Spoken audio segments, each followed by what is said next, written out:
Have you seen that 2016 trend on the internet where people line up hundreds of dominoes and then tip one over to start a chain reaction? Well, I thought it'd be fun to try and do that here today. So what if I come up here and tip this first domino? Now, let me ask you a question. Did the dominoes fall perfectly because I spent hours practicing this, positioning each domino just right? Or did I just get lucky? Can we see a show of hands? How many of you think it was because I practiced or set this up? And how many of you think it was because I got lucky? What if I told you this very choice explains how you attribute your wins to skill versus circumstance in your life? This is what we call locus of control, and I'm here today to talk more about it. So how did I stumble upon locus of control? Last year, a friend of mine, a senior who'd been taking psychology and secretly thinks she's a therapist, had me go through one afternoon.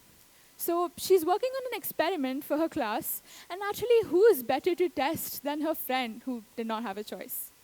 So there I was, trying to answer questions like, do you think your success in school is because of your ability or because the teachers like you? And I'm still working on an answer for that, by the way. So what is locus, and what is locus of control? Mathematically, a locus is a set of all points in space whose position is defined by certain conditions. Locus of control is the degree to which people believe they, as opposed to external forces, have control over the outcome of events in their life. This concept came about in 1954 by Julian Rotter and has since become a cornerstone of personality psychology. Now, if you thought the dominoes fell because I practiced or I set this up, you lean more towards an internal locus of control, which means you believe I had the ability to control the outcome. If you thought this was because of luck, you lean more towards an external locus of control, because you believed external forces, chance, impacted this outcome. Now me, I'm an internal, which means I found the right dominoes with the right spacing and practiced long enough to annoy my sister. Studies show that people with an internal locus of control are more resilient, healthier, and successful. Now, before you get upset that you raised your hand for luck, locus of control is plotted on a continuum, which means no one can be completely internal or external. In fact, thinking too internally can backfire. If you believe that everything is your responsibility, even things outside your control, then it can lead to stress, burnout, or guilt. On the other hand, leaning too far external, believing that everything is up to fate, other people, or chance, can make you feel powerless and stuck.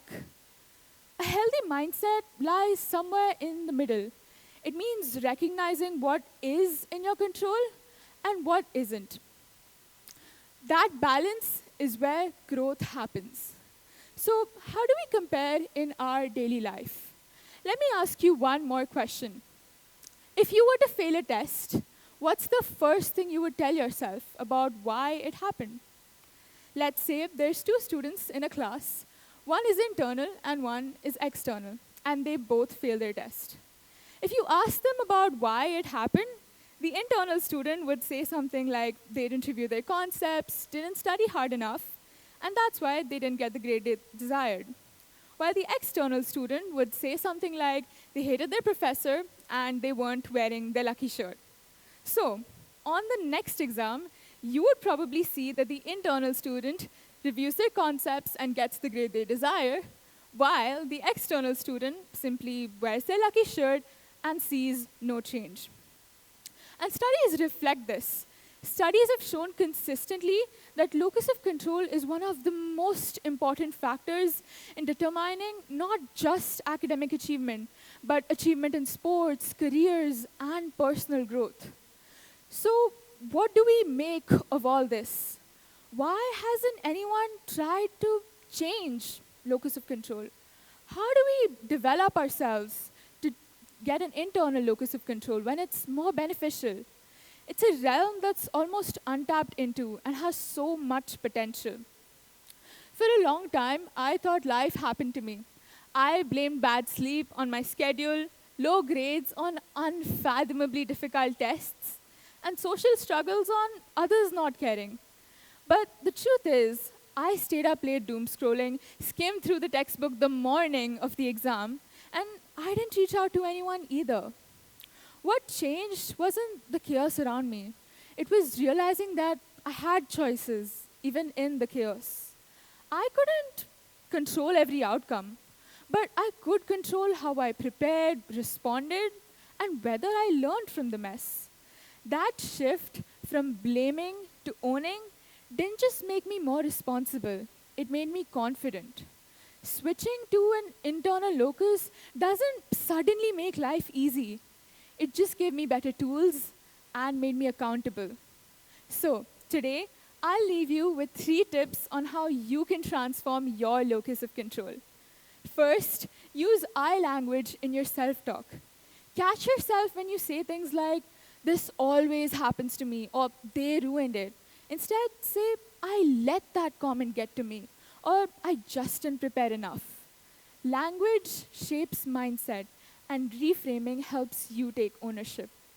Second, reframe delays as decisions. Whenever you delay or procrastinate a task, call it a choice, not something that happens to you. For example, if you say, I didn't get time to practice guitar, say, I chose to prioritize my basketball lessons. It stings a little, but that sting is what builds change. And lastly, my personal favorite, turn excuses into experiments. If you have an excuse like, I just can't study unless it's really quiet, test it. Try studying for 20 minutes with low music. You might find that it's not true and it helps you gain a little more control. Repeat it with things like, I'm not a morning person, or I just don't do well in math. Try, track, and tweak. Sometimes the dominoes fall. That part you can't always control. But whether you call it luck or skill, whether you walk away or try again, that is locus of control. The fall isn't fate, it's perspective. So ask yourself, who's the one tipping the first domino?